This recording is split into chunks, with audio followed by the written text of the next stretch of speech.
الكريم أما بعد فأعوذ بالله من الشيطان الرجيم بسم الله الرحمن الرحيم إن الحمد لله نحمده ونستعينه ونستغفره ونعوذ بالله من شرور أنفسنا ومن سيئات أعمالنا من يهده الله فلا مضل له ومن يضلله فلا هادي له وأشهد أن لا إله إلا الله وحده لا شريك له وأشهد أن محمدا عبده ورسوله يا أيها الذين آمنوا اتقوا الله حق تقاته ولا تموتن إلا وأنتم مسلمون يا أيها الذين آمنوا اتقوا الله قولوا قولا سديدا يصلح لكم أعمالكم ويغفر لكم ذنوبكم ومن يطع الله ورسوله فقد فاز فوزا عظيما إن الله وملائكته يصلون على النبي يا أيها الذين آمنوا صلوا عليه وسلموا تسليما اللهم صل على محمد وعلى آل محمد كما صليت على إبراهيم وعلى آل إبراهيم إنك حميد مجيد اللهم بارك على محمد وعلى آل محمد كما باركت على إبراهيم وعلى آل إبراهيم إنك حميد مجيد رب اشرح لي صدري ويسر لي أمري واحلل عقدة من لساني ويفقهوا قولي يا حي يا قيوم برحمتك أستغيث رب اغفر وارحم وأنت خير الراحمين أستغفر الله ربي من كل ذنب وأتوب إليه اللهم أجرني من النار اللهم أجرني من النار اللهم أجرني من النار اللهم أجرني من النار اللهم إنك عفو تحب العفو فاعف عني اللهم إنك عفو تحب العفو فاعف عني اللهم إنك عفو تحب العفو فاعف عني. Assalamu alaikum, dear brothers and sisters. Jazakumullah khair for joining. Alhamdulillah, I cannot believe we are entering tonight in another odd night, which will be the 29th night of the Ramadan tonight, which means tomorrow will be the 29th fasting. That can be the last, or a day after tomorrow can be the last and 30th fasting. I ask Allah subhanahu wa ta'ala to give us all 30 fasting so we can get more blessings of Allah subhanahu wa ta'ala. Amin, inshallah. So today, inshallah, we are going to revise Juz 27 and we'll enter into Juz 28 as obviously tomorrow we'll be going into 29th Juz of the Quran. Yesterday we discussed about the Azariyat, At-Tur, An-Najm, Surah Al-Qamar, Surah Al-Rahman, Surah Al-Waqi'ah, and Surah Al-Hadid. These are the surahs we covered yesterday. The most important topic I believe we learned yesterday was the topic of the life. That what is the purpose of life of you and me? And if every one of you would remember, I just want to repeat it for myself, that وَمَا خَلَقْتُ الْجِنَّ وَالْإِنسَ إِلَّا لِيَعْبُدُونَ. Remember we discussed that yesterday from 56th ayah of that surah we discussed was, meaning was that we have not created in jinn and human, but only liya'budun, to worship Allah subhanahu wa ta'ala. So that's the reason for you and me in our existence, that we do ibadah. And some of the spiritual scholars, they talk quite a lot about these things. And they say that ibadah starts from your heart, you believe in your heart as well, which means that you need to connect to Allah subhanahu wa ta'ala. And you cannot connect to Allah subhanahu wa ta'ala if you will not start from the first thing, which is the thanking Allah subhanahu wa ta'ala. So we know with the fact, I remember when I was little, and very traditional family, and they tell you that how to live, and there are all family rules and some standard principles within a family. So I was told that whenever you're going to see someone in anyone's house, whenever you're going there, always give some money to them. They will be thankful and they will respect you. And I've seen this go a long way in the matter of the respect as well, that when you try to earn someone's love and then you get the same thing in the back, what you do is that if you're doing some hasana, some good deed, they will thank you. So hasana turns into thanks, and thanks turn into the good relationship between each other. So scholars, I think, make the same point here. And this is that your religion and the reason that you're created is telling you that you have to do the ibadah. Liya'budun, you have to worship Allah subhanahu wa ta'ala. And the best way of making yourself that you do worship correctly in the path of Allah subhanahu wa ta'ala, the best way of that is what? You start with the shukr, with the thank Allah subhanahu wa ta'ala. If you will be thankful to Allah subhanahu wa ta'ala, that's where it starts. If not, then we also learned that Allah's azab is definite. And when he decides, it's going to happen. And no one can save it. Remember when the skies will start shivering and mountains will start moving and all those things. So Allah is also reminding of us that time as well. May Allah subhanahu wa ta'ala protect us all. We learned about the Surah Al-Najm, the shining star that was Muhammad sallallahu alaihi wasallam, and we learned that this little bit of a story of the Miraj. What was the khushu and khudu at peak? The best focus and concentration was at the peak when Allah subhanahu wa ta'ala and his prophet met. Rasulullah sallallahu alaihi wasallam was not looking left and right. He was not listening to anything else but to Allah subhanahu wa ta'ala at the time. He was that focused. We also learned. And this is a lesson for us when we are sitting in a gathering like this, when the Quran is recited, we have to listen silently and with the focus as well. We learned about Surah Al-Qamar. We learned that Shaqqul Qamar happened with the finger of Rasulullah sallallahu alaihi wasallam, moon divided into two pieces and split it. And people not believing in Allah subhanahu wa ta'ala, they still kept make arguments about that. We also learned that we will all be forgiven by Allah subhanahu wa ta'ala, but our greater sins, the greatest sins, and one of the sins that I know with the fact that will never be forgiven will be a sin of shirk that will never be forgiven. So we have to make sure that we don't make any mistakes like that, and we don't get into those things that the shirk. And remember, we talk about that even your inner desires can turn into the shirk. And today, inshallah, we'll learn one more form of the shirk, where our religion is telling us that it can break the ties between us and Allah subhanahu wa ta'ala. So what that is, we'll inshallah discuss in today's juice as well. We know with the fact that Rahman in the Surah Rahman, we learned that Allah subhanahu wa ta'ala is the most gracious. He's all merciful. He's the Lord of mercy. He's the beneficent. He's the mercy given. And then we also learned that 31 times in the Surah, Allah subhanahu wa ta'ala keep repeating things. Then which of your Lord's blessing would you both deny? Would you both deny? And the blessing of Allah subhanahu wa ta'ala starts from yourself, your eyes, your nose, your forehead, your hair, your ears, your tongue, your hands, your legs, your body, your whole internal system. This is where it starts. Can you pay even one of them back to Allah subhanahu wa ta'ala? And God forbid if Allah subhanahu wa ta'ala takes anyone's hand away or leg away, can you pay a crazy amount and to get that original hand back? You can never get it. It's a priceless, it's a unique thing. So we should thank Allah subhanahu wa ta'ala in the same way that He gave us that thing. As Allah subhanahu wa ta'ala said, we learned yesterday also at the end of Surah Rahman, that there is ihsan is for the ihsan. If the reward for good is anything but good, no. So good reward for the good thing is always good. So ihsan is for ihsan. So remember that as well. We also learned the three categories of human being yesterday. There were, I don't want to go into the details again, but one are the favorite of Allah subhanahu wa ta'ala, those learn and share. Second category is those do the good deeds. And the third category is that Allah subhanahu wa ta'ala will not like, and they will end up in the Jahannam, in the hellfire. May Allah protect us all from them and make us all amongst the people of Mamina and the people of Ashab al-Maymana or Ashab al-Sabiqun wal Muqarrabun.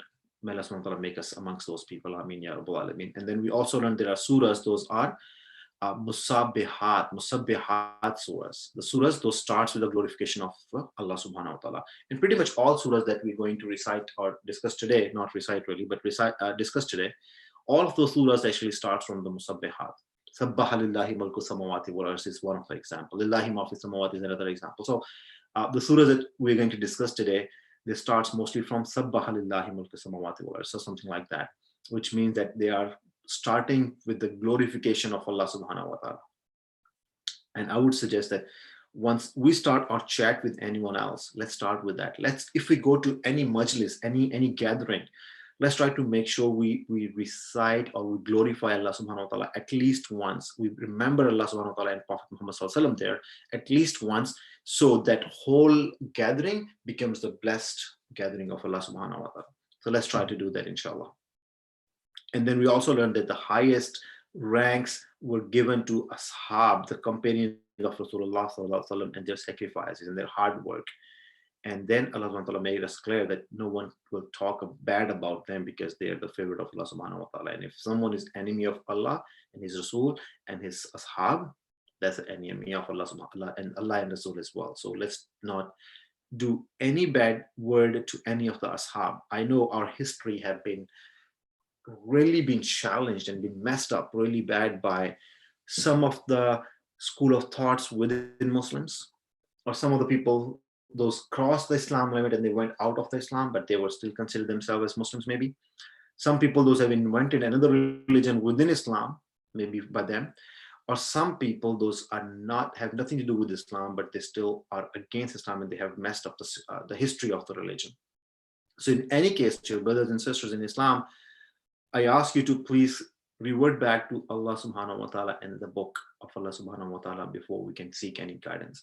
So if someone tells you that Ashab or one of the companions of Rasulullah sallallahu alaihi wasallam was a weak human being or a bad doer, or he have done something wrong to someone, or to wife of Rasulullah sallallahu alaihi wasallam, na'uz billah, or someone else, or the child of, or the grandchildren of Rasulullah sallallahu alaihi wasallam, let's say astaghfirullah rabbil alameen. Let's get back here in the Quran and just refer to this ayah of the Quran that Ashab cannot do that.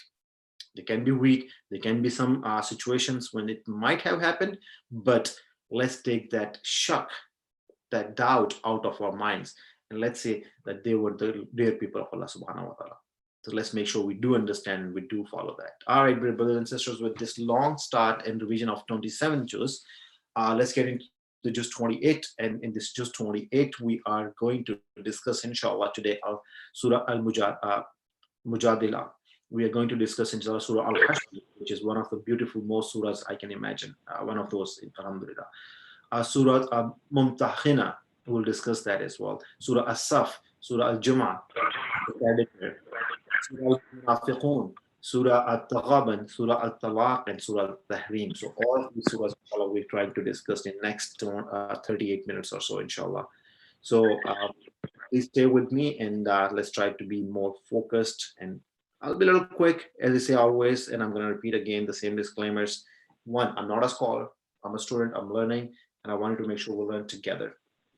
The second thing is that I am sure I cannot do a justice to any of the surahs or any of the juz because of the details involved in that and my own limited knowledge.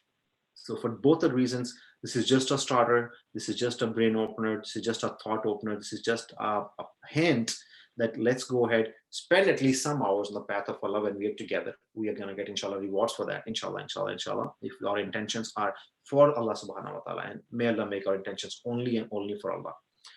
If we have that intention, we're spending an hour here, we are definitely getting rewards from Allah subhanahu wa ta'ala in the month of Ramadan. So that's for sure, you will get it.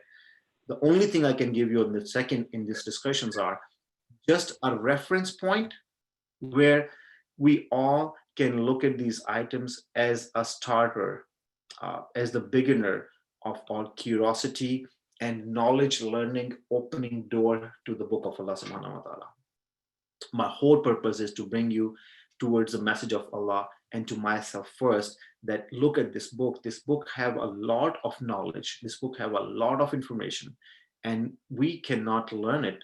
We are already late. So let's start it today rather than tomorrow. Our life is so small. We cannot complete this book's knowledge. We cannot learn or absorb it completely as Rasulullah or his Sahaba did. So let's try to spend more and more time with this book and learn more and more, inshallah, the actual message. So starting with Surah Al-Mujadilah, and this is a Madaniya surah with 2 rukus and 22 ayahs. In this one, we learned that Aus bin Samad, he was one of the Sahabi, and he did a zillah to one of the, they call it, sorry, zihar. They did a zihar to one of the Sahabiya, Hola bint Saliba, I believe I want to say that was her last name. So Hola bint Salba. So she was the wife of Aus, was also a companion of Rasulullah, as well as Aus was a companion of Rasulullah. So Aus did what? Did zihar to his wife. And now with the zihar, wife became haram to a husband, which means they cannot live together anymore. And now Hazrat Khala, she came to Rasulullah and said, Rasulullah, this zihar is something that's before Islam and not been told us in the Islam so far. So I'm thinking it's not right thing. And Ya Rasulullah, I'm young, my children are even younger. I'm sorry, and I'm getting old. My children are very young and they're very small kids, and we are very poor. And if this divorce or zihar will happen, then I cannot live with my husband and will be in the troubled time. And Allah subhanahu wa ta'ala sent an ayah of the Surah Mujadila, which is the main topic of the surah as well, that Allah tells us that, oh, Ya Rasulullah sallallahu alaihi wasallam, tell this woman that I heard what you're saying. And Allah is a listener, and Allah is watching everything. So after that, down in the sequence, we'll see Surah Talaq came, and there are more details coming that how and what we should do and how we should spend time and further like that. But one more relevant piece of that was, and look, I'm just going to refer back to how Sahaba were dedicated on the path of Rasulullah. So Hazrat Umar Siddiq, Hazrat Umar Farooq radiallahu ta'ala, who was coming on his right, he was on there, and this Sahabiya, Hazrat Khawla, stopped him on the way. At the time, Hazrat Umar was Amirul Mu'mineen, which means that he was a Khalifa, who is the leader of the Muslim tribes and Muslims nation at the time. So she stopped him on the way. He was sitting and talking and listening to her for a long time. And one of the companions of Hazrat Umar said, Amirul Mu'mineen, you're listening to this old woman for a long time. Don't you have something better to do, or something like that, he said. And Hazrat Umar Farooq replied saying that Allah heard this woman. Allah heard this one and sent an ayah for her. Why should I not listen to her? So I should listen to her as well. So look how conscious Sahaba were when they were listening and following Rasulullah and the religion itself. How can someone talk bad about those Sahabas? May Allah protect us all and keep us safe from all those fitnas and all those new invented religions, and ask Allah subhanahu wa ta'ala to keep us safe from them and keep us on the original religion of Allah subhanahu wa ta'ala that will make Allah subhanahu wa ta'ala and his prophet happy. Ameen ya Rabbul Alameen. So zihar that I just mentioned is something when you resemble your wife's body part to your mother's body part. That's called zihar. In the zihar, your wife becomes haram to you. But there is a fitrana or kafara came that you can do and pay, and then you can refer back and ask Allah subhanahu wa ta'ala for forgiveness, is that you free a slave, you have 2 consecutive months of fasting every day, or you feed 60 poor people for 2 times a day for I think 60 days or something. I can find the days exactly later on, but there's a 60 people for their 2 times. I think it's 1 day. It's 1 day for 60 people. I can confirm again, inshallah. But their food have to be full day long for 60 people. So that's a kafara, which means that's a payback or a punishment or a penalty for doing a zihar. And zihar is resembling your wife's body parts to Allah subhanahu wa ta'ala. And then now we are learning some more etiquettes from Allah subhanahu wa ta'ala. And now the etiquettes of majlis, for gathering, when you're sitting with friends and family circle or something like that, there are a few etiquettes. The etiquette is that don't whisper anything. Ma'asiyat, the wrong thing, is the simplest word I can tell. Don't whisper with ma'asiyat when you're sitting in a gathering, which means that when you do that, which means you're trying to hide something from other people, and other people will perceive it bad. So you should not do that. Further etiquettes of gatherings are that when you are in the majalis, when you're sitting in the gathering, and remember in that gathering, the etiquettes are that you are following Allah and His Rasul's commandments, which means you're not louder than others, which means that you're not doing anything against your religion. And remember, the last thing that Allah is telling us here in this portion of the Quran is that all of your relations, your children, your parents, your wife, your friends, nothing is important than Allah and His Rasul sallallahu alaihi wasallam. So, which means we should look at any action of ours more than anything else, and Allah and Rasul should be on more love than anything else, that anything we do. Moving on further, we enter inshallah into Surah Al-Hashr. Surah Al-Hashr is another beautiful surah. It's a Madaniya surah with 3 rukus and 24 ayahs. I'm not sure if I shared on the icon platform. I think I did a while back. There was Sheikh Sadiq Noran. I think he's in Kuwait, one of the reciters of Quran, and he leads a lot of Taraweeh and regular prayers in that masjid. There are a lot of recordings of him are on the YouTube. It's again Sheikh Noren As-Sadiq. I think something is like his name. When I heard one of my younger brothers, he shared with me the recitation of him. The first time I heard someone he reciting Surah Al-Hashr like he is literally flowing with the air. That's a rhythm I felt. That's a sequence. That's a peace of mind. That's a calmness I found in his recitation. So Surah Hashr for Sheikh Noren As-Sadiq, if you would find YouTube sometime, do it, and you will really enjoy it, inshallah, I can tell you for sure. In this surah, Allah subhanahu wa ta'ala is telling us that Ahle Iman does sacrifice for others. And the example mentioned here was the Medina people sacrificed everything for the people of the Meccan immigrant when they came to Medina. So this is where it tells us that Ahle Iman, they do sacrifice for others. One of the example I want to mention that how Muslims do sacrifice, I'm sure you must have heard that hadith and one of the history stories, that there was a battleground and there were a lot of Muslims injured and killed, and they won or lost. I'm not going into detail, but those 3 Sahaba at least, they were like on the ground and they were crying and they were dying at the time. They were thirsty, excuse me, and they were asking for water. So now someone came with the water in their hand and they offered to one brother. And as soon as he was going to drink, he was laying down, really injured bad, bleeding out of his body. Probably he was dying. That's why his throat was drying up. He was dying at the time. And he heard another brother call for water.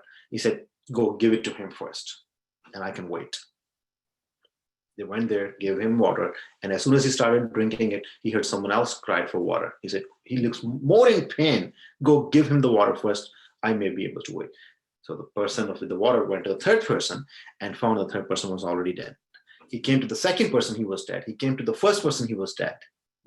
So this message that we get from there is that Ahle Iman, that Quran is telling in the ayah number 9 of the Surah Hashr, that Muslims do sacrifice for others more than what they need. I have seen people emptying out their pockets when we're collecting some funds for some of the different campaigns. So back home, I remember we're collecting funds for some good cause, and we were at the gathering of Eid. And I know a very noble person, I don't want to name him, he was, mashallah, very good person, may Allah bless him. I was very little at the time, maybe in the 10th grade at the time, and I was trying to help gathering those money, collecting that money. And I called, uncle, can you please donate for this? He came, smiled, literally put his hand in his pocket, and at the time were not credit card companies at the time of the country, and were mostly cash. Everything, single penny he found in his pocket, he put it on the table in front of me. And he said, is it enough, or you want me to go get more for it? And I said, Jazakumullah khair. No one actually donated even this much in that gathering specifically. So I have seen people, those donated like that. So Muslims, they do sacrifice for others more than what their own needs are sometimes. They can stay hungry for others. They will stay thirsty for others, even if they're dying. So that's a sacrifice we need to build amongst us as well as a community, as to helping others, as to helping the mankind of Allah subhanahu wa ta'ala. We know so many big names of these people, those have sacrificed their lives, and they dedicated their lives for the sake of Allah subhanahu wa ta'ala. And Adhi, Abdul Sattar Adhi is one of the names. He is running the world's biggest ambulance network in any country for decades. He has shelter homes and everything else. Abdul Sattar Adhi, he passed away recently. May Allah protect, give him a Jannah and blessed him as well. But these are the people, those we know, with the fact that they were from Islam and they were Muslim people who sacrificed their lives and everything for the path of Allah subhanahu wa ta'ala.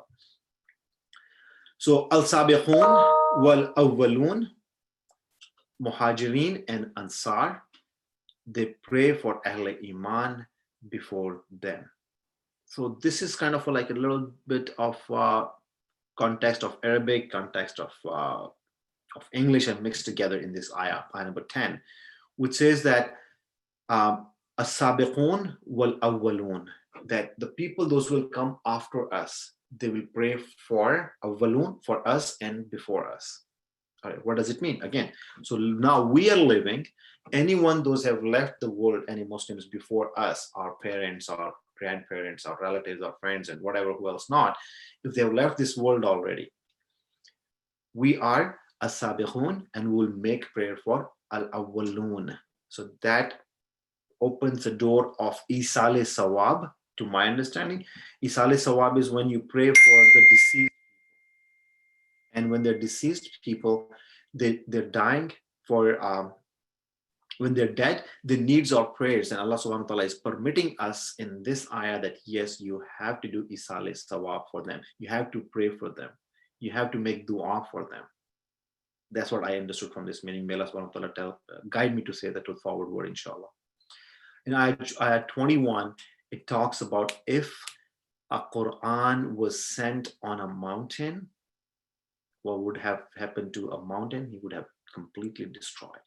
Khashi'an mutasaddian min khashiyat Allah, with the fear of Allah subhanahu wa ta'ala. This one, it says that لو أنزلنا هذا القرآن على جبل لرأيته خاشعا متصدعا من خشية الله, which means that if the Quran was revealed on a mountain, that mountain would have been broken into pieces with the fear of Allah subhanahu wa ta'ala, with the ghadab of Allah subhanahu wa ta'ala. وَتِلْكَ الْأَمْثَالُ نَضْرِبُهَا لِلنَّاسِ لَعَلَّهُمْ يَتَفَكَّرُونَ. So these are the examples so the people can understand the message of Allah subhanahu wa ta'ala. And I cannot stop myself, even I'm running out of time, but I cannot stop myself reciting last few ayahs of Surah Hashr, and I wish every Muslim can memorize them as well. These ayahs are Huwallahu allazi la ilaha illahu alimul ghaibi wa shahadati huwa ar-Rahman ar-Rahim Huwallahu allazi la ilaha illahu al-Malikul Quddus as-Salamul Mu'minul Muhayminul Azizul Jabbarul Mutakabbir Subhanallahi amma yushrikun Huwallahu al-Khaliqul Bari'ul Musawwirul Lahul Asma'ul Husna يسبح له ما في السماوات والأرض وهو العزيز الحكيم. So dear brothers and sisters, these are a few ayahs of the last portion of the Surah Hashr, 24, 23, 22, and 22nd, I believe. These are the ayahs, 22nd and 24. These ayahs talks about the greatness of Allah subhanahu wa ta'ala. They glorify Allah subhanahu wa ta'ala. They mention the names of Allah subhanahu wa ta'ala. Al-Malik, Al-Qudus, Al-Salam, Al-Mu'min, Al-Muhaymin, Al-Aziz, Al-Jabbar, Al-Mutakabbir. And it says that these are the Asma'ul Husna, that Allah is the creator, Al-Bari, Al-Musawwir, and he paints and he makes something so beautiful. And yusabbihu lahu ma fi samawati wal ardi wa huwa al-azizul hakim, and all the appreciation and the praise is due to Allah subhanahu wa ta'ala. So we learned all of that in these few ayahs. So please open Quran whenever you get a chance. Surah Hashr, last 2 or 3 ayahs. Please memorize them, recite them, learn their meaning, take a note of this. Please make sure you memorize them. You will enjoy it. And so Surah Hashr, I'm giving you two different items here. One, listen to the recitation of Sheikh Noren As-Sadiq. I'll share on ICOM group chat as well, inshallah. Later today, inshallah, if I remember. And the second thing is last 3 ayahs of this surah. Please memorize them. All right, so we are going towards Surah Mumtakhinat.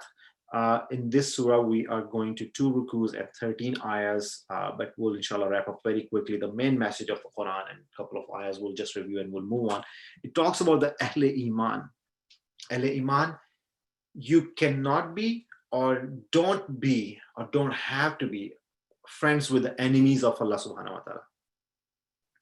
And you cannot be friends with the enemies of Islam. If they have a qital or matter of a religion or help even enemies of Muslims, even then you cannot be their friends.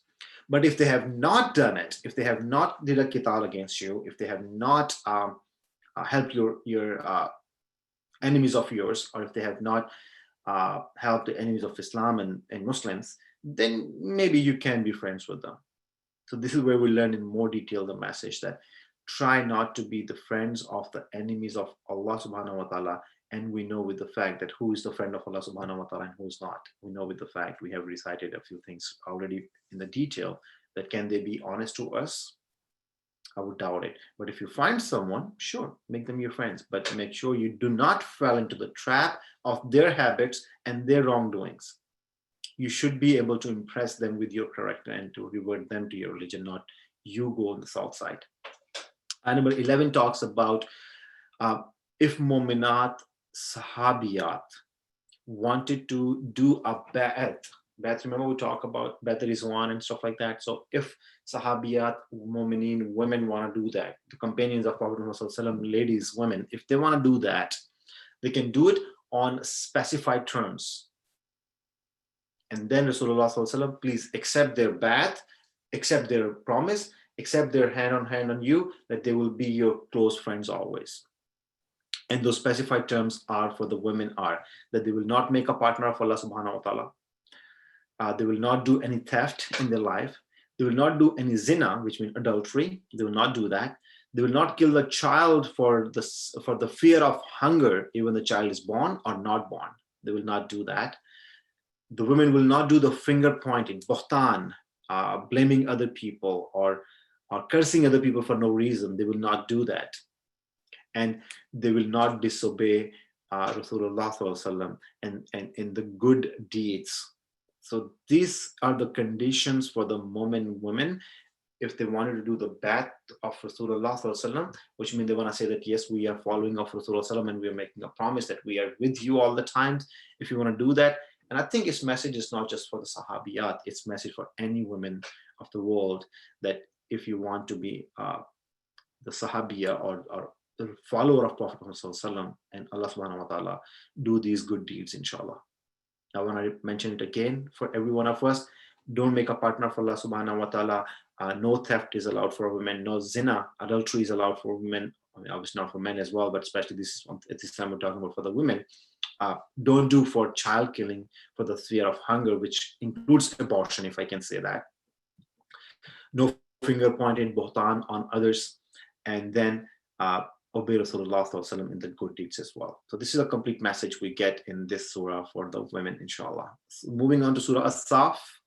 As-Saf, which is a Madaniya surah and have 2 rukus and 14 ayahs. It's saying mainly in this surah that saying and doing should not be different.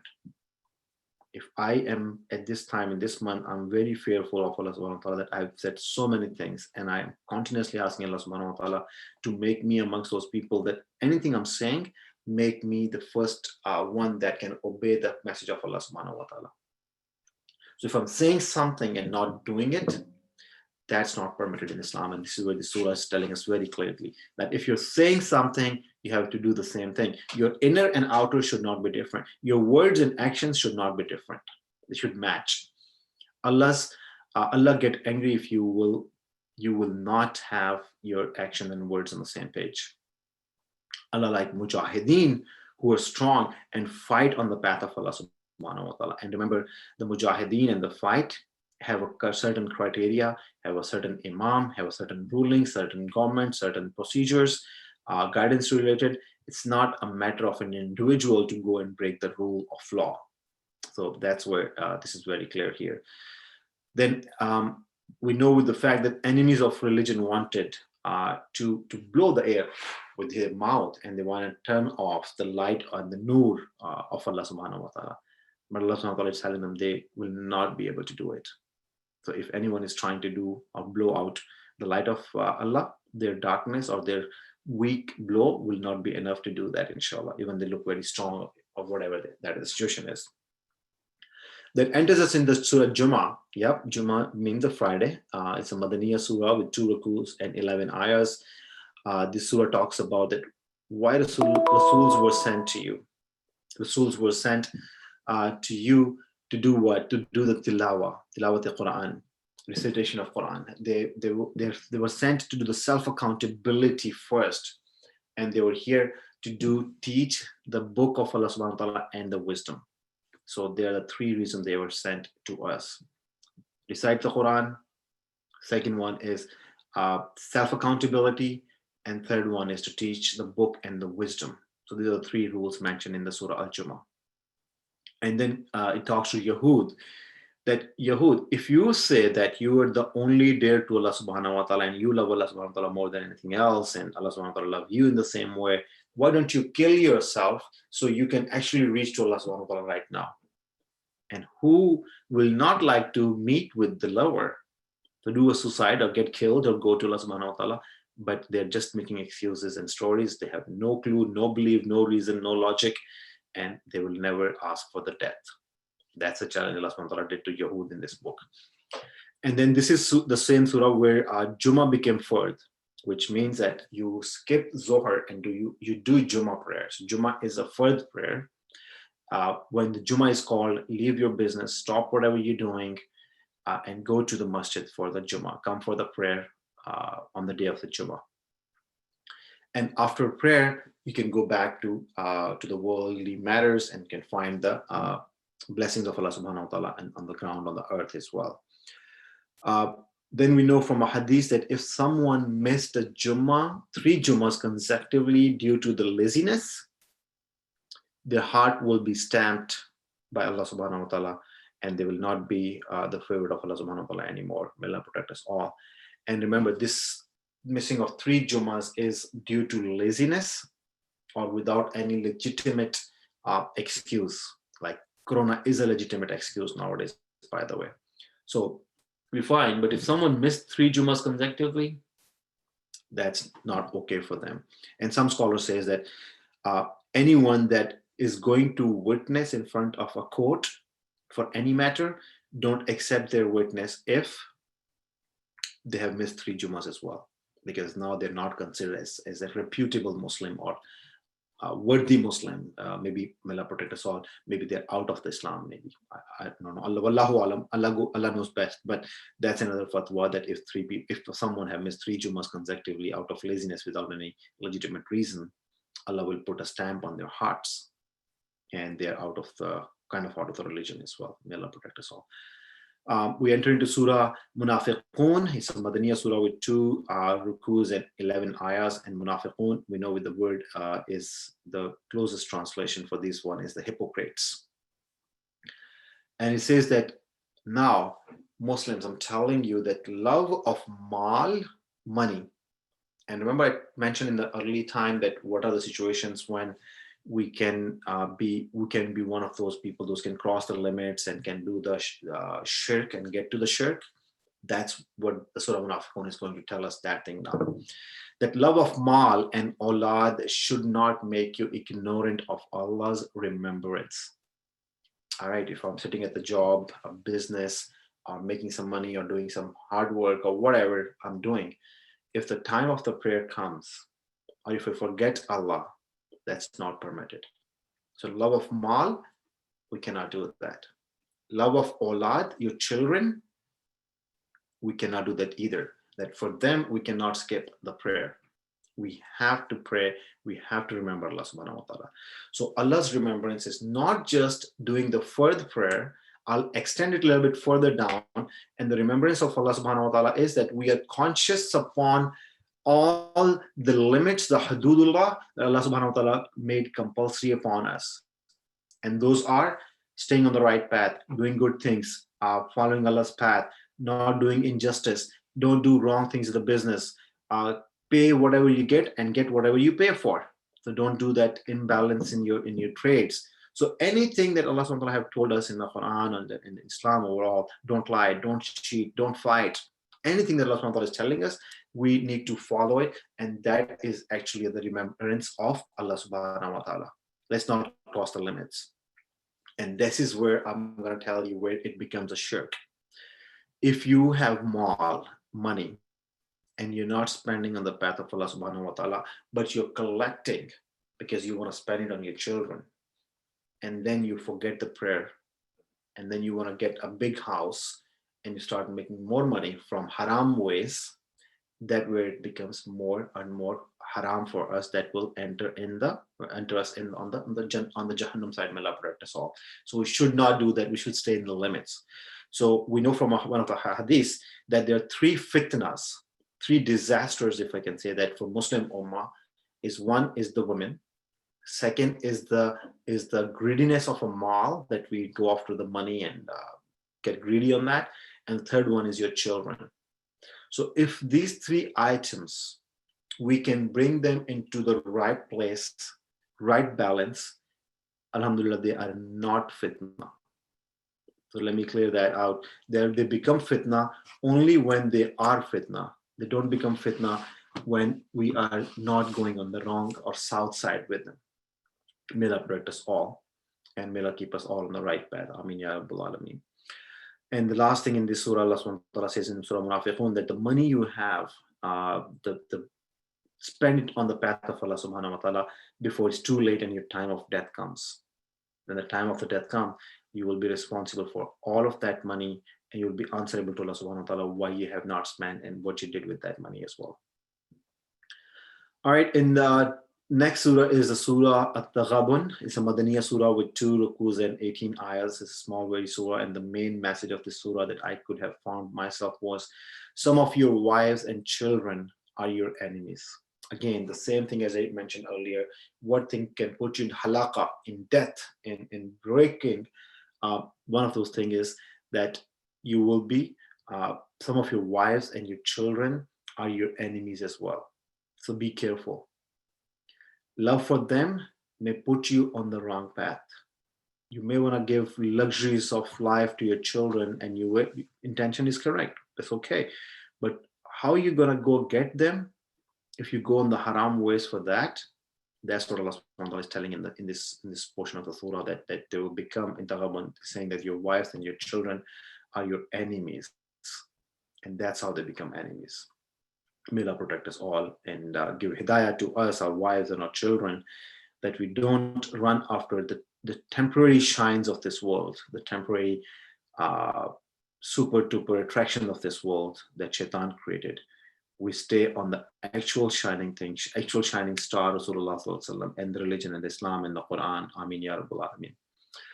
Surah Taghabun, we just talked about. Surah Talaq is the next one. It's a Madaniya surah with 2 rukus and 12 ayahs. In this surah, Allah explain the rules of talaq. Talaq is a divorce. Then when you divorce your wives, what you have to do, what's the process, what's the sequence, what is the iddat itself, how long is that duration?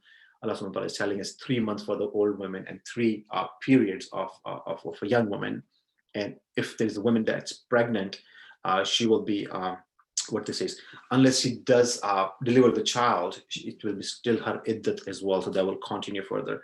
We also learned as well about these matters, that during these times, the person that's giving divorce, he's responsible for all of their expenses. And even the child is born, and then 2 years after the child is born, while mom is feeding, those 2 years are also responsibility of the father to pay her and the child expenses as well.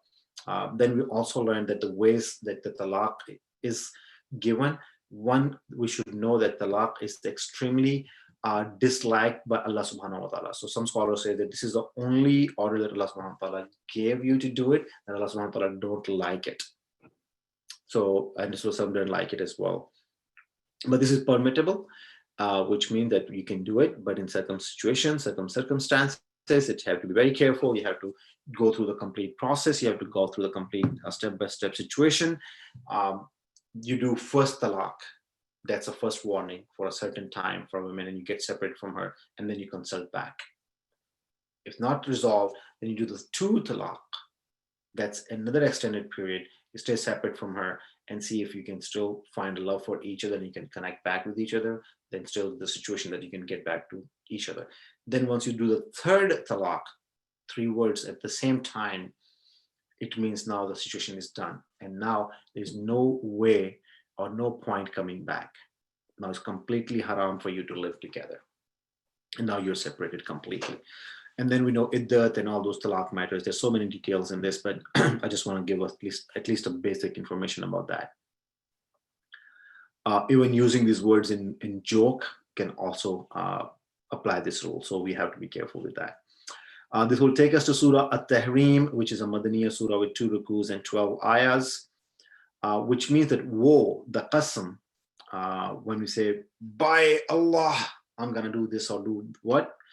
So Rasulullah did a qasam that he will not eat honey. For some reason, whatever that happened, and Allah subhanahu wa ta'ala said to him that when Allah subhanahu wa ta'ala makes something halal to you, you cannot make that thing haram on you. So pay the kafara and break this qasam, because now Allah subhanahu wa ta'ala is recommending to eat honey. And then wives of Rasulullah sallallahu alaihi wasallam, they were warned that if you are divorced, then Allah will grant Rasulullah Sallallahu Alaihi Wasallam with the better wives. So that's the first condition that a woman should understand, that man can find better wives very quickly and easier than women. So this is a warning for the wives of Rasulullah Sallallahu Alaihi Wasallam by Allah Subhanahu wa Taala, that if you will divorce you, Allah Subhanahu wa Taala will give him better wives than you. And those wives will be what? They will be obedient. They will have iman. They will be the worshippers of Allah Subhanahu wa Taala. And then they will be fasting in the month of Ramadan, and they will be the caring to their husbands, and they will be virgin. So these are like 6 or 7 different qualities have been mentioned for a woman that can be a wife of Rasulullah Sallallahu Alaihi Wasallam. So let's make sure that we, means my sisters here, or any women, those are wives here, adopt these 3 or 4 or 5 or 6 or 7 items in your lives, whatever you can, to make sure that you have, or you spend a healthy, happy married life. Be obedient, have iman, be a good worshipper, do fasting, and caring to your husband. These are the things that those are in your hand, and we know this in Surah At-Tahrim, that these are the qualities for a woman that they have to adopt if they wanted to have a successful life. And in order, talaq, the surah before we discussed, and taghabun, that how the wife should act and how they become enemies of a man or something like that. So let's ask Allah Subhanahu wa Taala to guide us all on the right path, and ask Allah Subhanahu wa Taala to give us the understanding of this religion, and forgive us all for all the bad deeds we have done ever in our life, and keep us on the straight path, and give a health to all of the people those are sick in this world, in this community. Any of you those are here in this group, may Allah protect you all and give shifa to all of your family members. May Allah guide us all on the right path, and make us a good believer and a good follower of Allah Subhanahu wa Taala and Rasulullah Sallallahu Alaihi Wasallam. I ask Allah Subhanahu wa Taala to please forgive me, forgive my sins, and take away all the bad deeds from me, and please add me to the Salihin and the good people, Ya Rabbul Alameen. I ask Allah Subhanahu wa Taala to forgive me and my parents, and all of you and all your parents on the day of judgment, Ya Rabbul Alameen. Please forgive us all. Allah Subhanahu wa Taala, we have an iman on you, a belief on you. Please forgive us. Please be kind to us. No doubt you are the best forgiven. Wa anta khairur rahimin. You're the best one that forgives people, Ya Rabbul Alameen. Ya Rabbul Alameen, your knowledge and your blessing is on everything, Ya Rabbul Alameen. Please forgive us all who seek the forgiveness from you and ask for tawbah, and trying to walk or follow the path of Allah Subhanahu wa Taala, Sirat al-Mustaqim, Ya Rabbul Alameen. And please keep us all safe from the fire of the hell. Ameen, Ya Rabbul Alameen. O Rabbul Alameen, I seek forgiveness. Please forgive me. I seek forgiveness. Astaghfirullah Rabbil Alameen. I seek forgiveness. Astaghfirullah Rabbil Alameen. I seek forgiveness. Astaghfirullah Rabbil Alameen. O Rabbul Alameen, please forgive me. Rabbi ighfirli, Ya Rabbul Alameen. Please forgive me. No doubt, innaka anta tawwabur rahim. No doubt you are the one that can accept my tawbah, my astaghfar, and you're the most rahim, kind, that can forgive me as well, Ya Rabbul Alameen. Ya Rabbul Alameen, please, me and all of my brothers and sisters here and everywhere else, and the people those have accepted the Islam before us, please forgive us all, Ya Rabbul Alameen. I ask Allah Subhanahu wa Taala to make our hearts soften for the people of Ahle Iman as well. And Ya Rabbul Alameen, no doubt you are the blessed one, the most soft-hearted, the most soft corner that have for us, Ya Rabbul Alameen. So please forgive us all as well, and make us in the one people those have the good heart for each other in the community as well. Ya Rabbul Alameen, let us not make one of the kafirun and not be distracted by any of them, Ya Rabbul Alameen. Please forgive us all. And Ya Rabbul Alameen, no doubt, Antal Azizul Hakim, you definitely have the powers to do whatever you can do that. Rabbi ighfirli wa liwalidayya wa lilmu'minina wa liman dakhala bayti mu'minan wa lilmu'minina wal mu'minat. Rabbul Alameen, please forgive me and all of us here. Please forgive my parents and all of the parents here if they have departed the world, and everyone that have entered in the house of Allah Subhanahu wa Taala in the form of the Iman, Ya Rabbul Alameen. So please all remember me in your du'as. Today is the 29th night of the Ramadan. See whatever you can worship to Allah Subhanahu wa Taala. And when you're seeking forgiveness for yourself, please remember me and my family as well. I ask Allah subhanahu wa ta'ala to keep us all on the right path. Wa ahlu da'wana anil hamdulillahi rabbil alameen bi rahmatika ya arhamar rahimin. Assalamu alaikum.